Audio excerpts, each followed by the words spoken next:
I've asked someone from our group to speak for us today.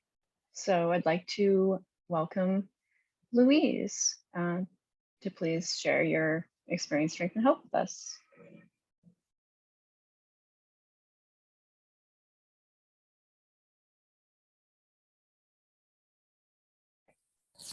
Hi there, I'm Louise. I'm an alcoholic.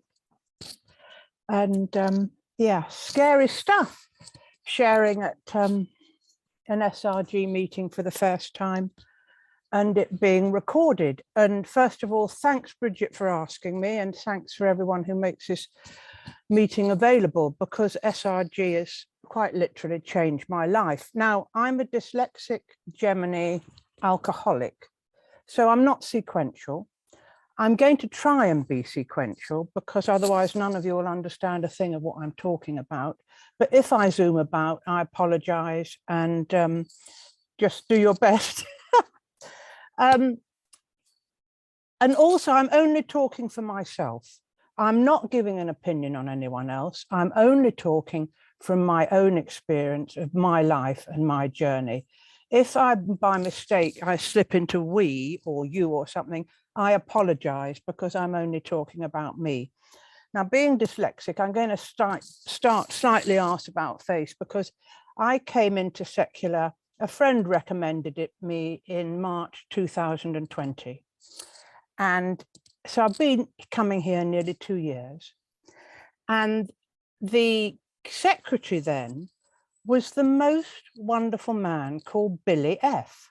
I don't know if any of you remember him. And I came, Courtney made me extremely welcome. You know, immediately I felt welcome. He took the trouble to text me in the chat, say hello. When I said I'd got to go, he took the trouble to say goodbye and thanks for all that.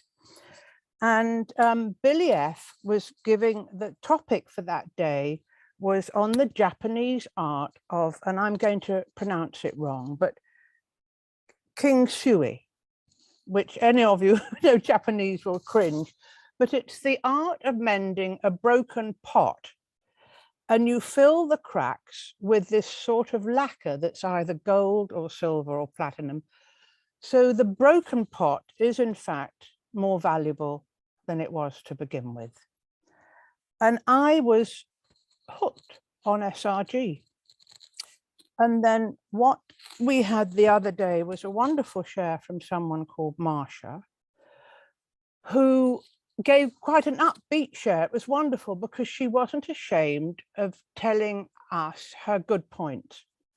Now, having been in classical AA in England for quite a long time, I haven't come across that at all. I haven't, one has always had to give rather a denigrating share. So when I was asked to share here, I thought, I can give a different share. I can be more upbeat, and I can say my good points as well as my bad. By the way, I'm very aware that I had elocution lessons as a child because I had a lisp. So my parents sent me for elocution lessons. You know, the rain in Spain stays mainly on the plain. And I'm very aware that I speak in this rather weird, almost childlike la-di-da way. And for that, I apologize, because it's not necessarily me either. Okay. Just breathing. Okay. I'm going to talk about my addiction, but I'm also going to talk about being dyslexic, because that's part of my story. And the guy who's written the definitive book on dyslexia, called Ronald D. Davis, is also one of us. And his statistic is that 80% of addicts are dyslexic. I don't know about that. I don't care about that. But I've obviously been dyslexic from a childhood, so I'll explain what dyslexia means to me. I see everything in 3D. I don't know about people who see in 2D. So if I hold up this shell, which you can see, I can see that from the top or the bottom or all the way around it. You know, I could draw it upside down, inside out. Now, there's no right or wrong. Other people will say, well, I see it from the front. But having been like this all my life, dyslexics, and especially, they suffer from overload because I'm not a word person. I'm kinesthetic and I'm visual. So I don't often listen to words, but I pick up body language immediately. And it helped me in my career because I was a costume designer in films and television. So I pick up messages the whole frigging time, and I have done since I was a child. So I get overload, I get overwhelmed, I get enormously tired. And as a child, I don't know if that contributed to my feeling of being always on the outside, as if I was someone looking in on a room. I've never felt in the middle of a room. I've always felt as if I'm on the outside looking in.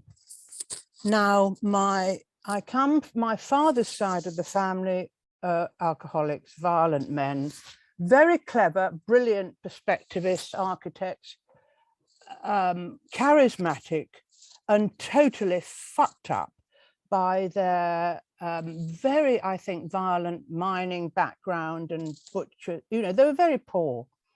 So my father, I had a high bottom. I didn't go to rehab. I sort of searched all my life to try and find a way of making my life work. And it's been chaotic from the beginning. So childhood was very strange because I had a very violent father who used to beat us. He used to take off his enormous shoes and beat us from a young age, you know, from 2. You know, how can you beat a little girl of 2? I think my mother was frightened of him. You never knew where you were with him, whether he was going to be charming or, you know, or violent. He had a terrible temper. My mother was an academic. She spoke 5 languages. She was a trained architect. She qualified architect in 1932.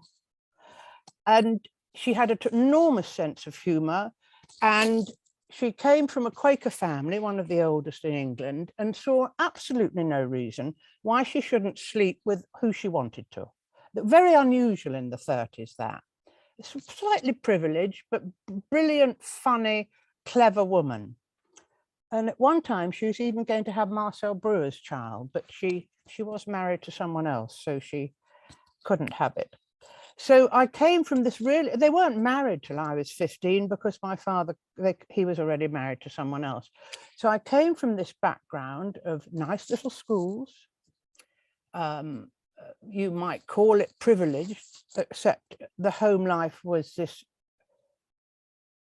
hideous time with my father, who I think couldn't understand a girl child. My brother wasn't affected in, hasn't been or never done anyway. It doesn't matter about my brother. So you have a little girl who goes to school, cannot do the alphabet, hasn't, you know, it was a joke in our family. It was CAT dog. And my father used to get in a rage and hit me, and he'd made this huge thing of the alphabetic letters. I mean, very traumatic stuff. So I was sent away to a charming little boarding school at the age of 9, and they had ponies. And I was away from this man. I was sexually abused, of course I was, by the gardener at school. When I've mentioned this at meetings in England, it's astonishing how many people, men and women, have been sexually abused as children. I wasn't raped every week, like I know some people have, but I was sexually abused. And in those days, there's no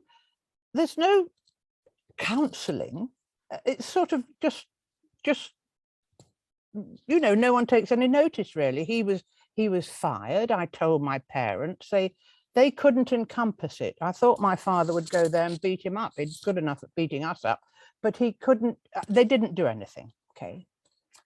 And then I was expelled from school, of course I was, from We were riding the ponies in the middle of the night and I fell off and I was unconscious for, hours. And again, no one in those days, there was a terrible row about it. It was hushed up. And in my life, I've broken endless limbs riding. Horses have been my great love. I can't afford them anymore, but they've been my great love. So my father takes me away from school early. He's just bored, I think, or he cannot. And I do my exams on the kitchen table at home with his mistress invigilating. He had a mistress who lived around the corner, to the annoyance of my mother. And I was, because I'm dyslexic, let me explain this. I see everything part to whole. So I can make any of those wonderful Hollywood costumes you see, because I can see the pattern and cut the fabric out and put it together to make it move on someone's body. I mean, that's always been my gift since I was a child of 5. It's a gift I've sort of taken for granted, you know, men's suits, wonderful costumes, Elizabethan ruffs. I can do that. And so I went to art school, had an abortion in the first year there because I was living with someone terribly inappropriate. You're getting the picture. I was totally pissed for my first year interview at the end of the first year. But this gift of reading body language and being able to put things together, and at one hand being incredibly charming, and the other hand being incredibly adversarial, because I was always frightened. I was always right because I was frightened of being wrong. And if you're frightened of being wrong, I would go back to being frightened of being beaten up by this fucking huge 6-foot Yorkshireman who weighed over 16 stone. And I've done a lot of work on trauma this summer, and it's been really interesting. So I get good jobs. I managed somehow to make a success of my career. Costumes incredibly complicated because you're dealing with continuity anyway. It's quite a difficult subject, but a film script is basically broken down into little bits of a puzzle, and they might do the first bit of the puzzle and 3 weeks later do the next bit of that puzzle. But it's very important that the person's wearing the same tie they went into the room with 3 weeks ago, if that makes any sense at all. If not, look up continuity. And I fell in love when we were doing a Bogdanovich movie with a Dutch focus puller. And I remember him saying, I remember going to his room and he had a bottle of whiskey. And I suddenly realized I could drink on my own. It didn't have to be a social thing. I was always getting pissed at parties. I was always sleeping with inappropriate people. It's the usual behavior. Ending up, it's dangerous. Ending up, you know, I was always I thought blackout was normal. I was always driving my children, other people's children in blackout. I mean, somewhere in this universe, something protected me, because I haven't been to prison and I haven't been locked up for punching somebody. I haven't been in prison for killing anyone driving. I mean, that to me is a miracle, because I should have been. I've done prison service in AA, but I'll come to that later. So Pim and I get married and we drink together. We drink together. And I leave him because he drinks, because he's an alcoholic. And I go off with another man, and I have a child, and I get married, and I feel sorry for the blokes in my life, because a bit like my father, I can be incredibly charming and very funny. And in those days, I've never been beautiful, but I was very attractive and beautifully dressed because of the job I did, and rather glamorous and very funny. But the yin and the yang of that was that I could never feel. Below the waist to me has been a no man's land, perhaps because of the sexual abuse. I don't know.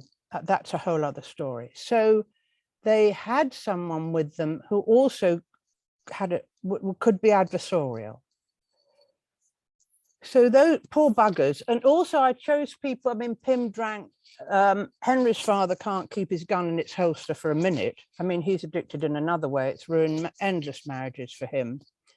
And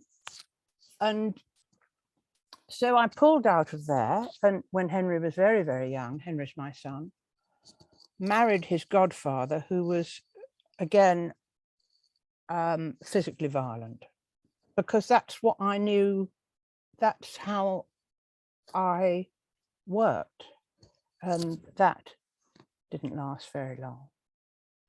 So wells of emotion, chaos. The other thing that dyslexia and addiction gives me is I'm a total fantasist. I have enormous fantasies. I'll go off into a fantasy. And part of that fantasy is around money. And for years and years and years, I had a magic purse. So I would spend money from this magic purse. My cousin also had one. He's an alcoholic. So I don't know where the money came from to go back into the magic purse, but I got into huge debt, and it's taken a long time to come to grips with money. And I also suffered from something called anonia, which slightly went with the job. It's shopping addiction. So part of my job was shopping endlessly for shows, modern shows. And then I found I sort of couldn't stop when I was doing it for myself. And then I'd also take people shopping. And it's like, if anyone's ever, I don't know if it's like gambling, but it's like you get an injection into your bloodstream and you're not there anymore. You're not present. You're somewhere else spending money. And I wrote an article for a paper about it and all that. Anyway, by about 60, because I'm keeping an eye on the time, and I'd seen therapists from the age of 18 to 60. I'd learned aromatherapy, Reiki, color therapy. I'd done everything in my life except give up drinking to try and make things work for me, because things weren't working. And I knew a bit about AA, and I'd lost a huge amount, and I decided to go, I looked it up online. I hadn't slept because insomnia went with my drinking. And also I found that the hangovers were so bad that I couldn't function anymore. Do you know, I remember saying in one of my first AA meetings, this sounds really ridiculous. You know, I wished I could, by the end, drink a couple of bottles of vodka a day, but I couldn't. And I was feeling so ill. And I tipped up at a, you know, crying my eyes out. No one goes to their first AA meeting for a free cup of tea and a biscuit. And I arrived at this church in Stratford-on-Avon, said I've come for the AA meeting, you know, crying and all that. And the guy said, well, I'm cleaning the organ. I think the AA meeting's next door. And I tipped up, and in my sort of dyslexic way, people were incredibly kind. And by then I'd got very lonely. All my friends were big boozers. And so I started going. I didn't do 90 in 90 days. I've always done AA a bit slightly my own way. I didn't do 90 in 90. I started going. I listened to what people said. This is where it gets quite conventional, so forgive me. I've always hated it in AA when people go, and I get down on my knees to pray. I don't give a fuck what other people do. I'm a Quaker. I can pray anywhere. And to be a Quaker, you don't have to believe in God. The Quakers believe that everybody has a light that shines.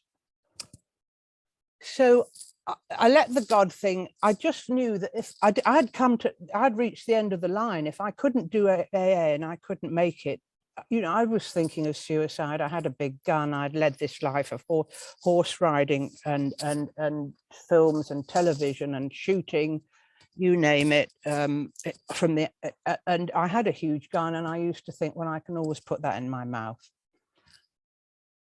So I'd reached the buffers. So I come into AA on June the 4th, 2009, and I stopped drinking. And within about 6 weeks, I began to feel quite well. So I began to drink a bit again. And there's a wonderful man there. He was a roofer. He's dead now, sadly. And he sort of helped me a lot. And he 13th stepped me, actually, but that didn't matter. I was so grateful for his help. And he, by August the 21st, 2009, I'd got unbelievably pissed again. And I'm watching the time. And I phoned him the next day and said, you know, I'm on the mat again. I feel terrible. And he had the most terrible temper. And he went for me on the phone. He wasn't tolerant, like we all suggested. He blasted me out the water for about 15 minutes. And thank goodness, touch wood, day by day, I haven't had a drink since then. I don't do anything alcoholic. I wouldn't have an alcoholic chocolate. I wouldn't do a non-alcoholic beer. I don't do anything. So I'm looking at the time because I think I need to stop at 5:30 in case people are in pain or need to share. So I'm just making sure. So I'll slightly jump start to my life. So I came into AA. I'd been told by my father that I couldn't draw, that I was hopeless, I was a loser. You know, I was a fucking loser, all my life. But I came into AA and I began to draw. And I began to paint. And I found if I hadn't got a hangover, I could do it. And I found it was a place to go in my head. It's an addiction. Who gives a fuck? I don't. It's the place I go. It's my safe place, because all my life I've wanted to find somewhere safe to be. So being a fantasist, I thought, well, I'll soon be selling my pictures for 30,000 a shot. Doesn't quite work like that. And when I first came into AA and first started doing it, I went to some lessons and I was much too shy to even use color, to even stay for the crit at the end. I just used to slink away. And then what has AA done for me? And not drinking, it's changed my life totally, because I soon found I could approach galleries. I could sell my pictures in galleries. I can sell myself. It's given me confidence. AA changed my life totally, because I'm not drinking. I can be in the present, not all the time, but some of the time. I'm still a fantasist, and I wouldn't give that up for anything. I have problems financially, which I needn't go into, but because it's so boring for everybody.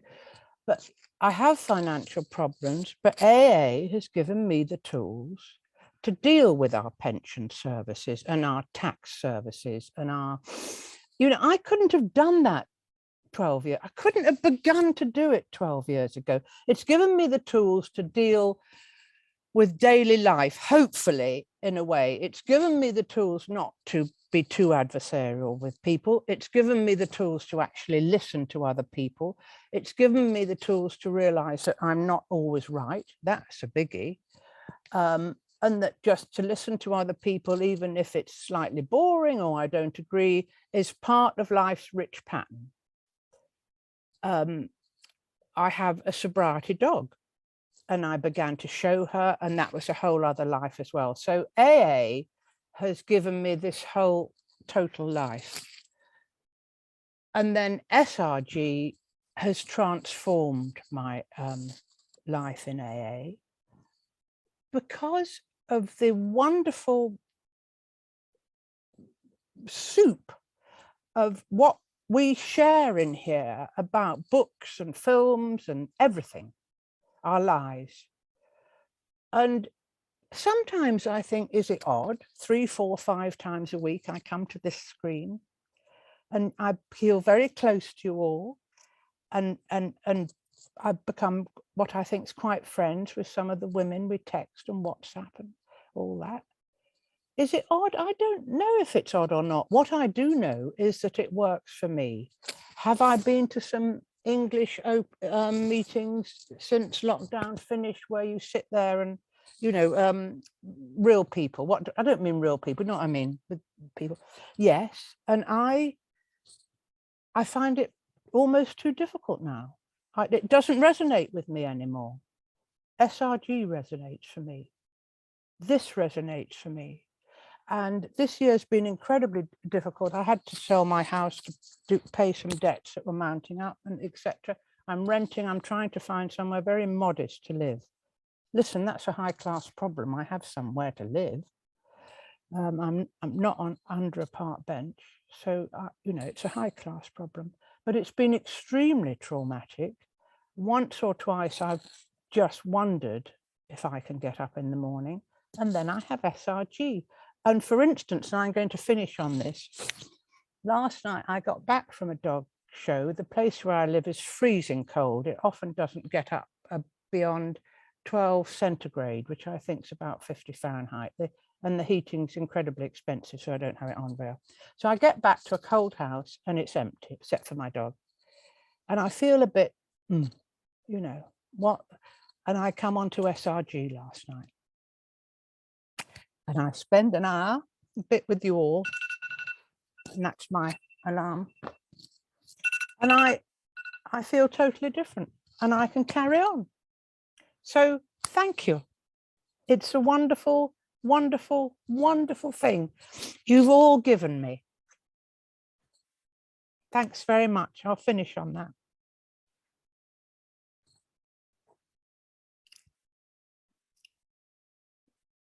Thank you so much, Louise. Great to hear your story.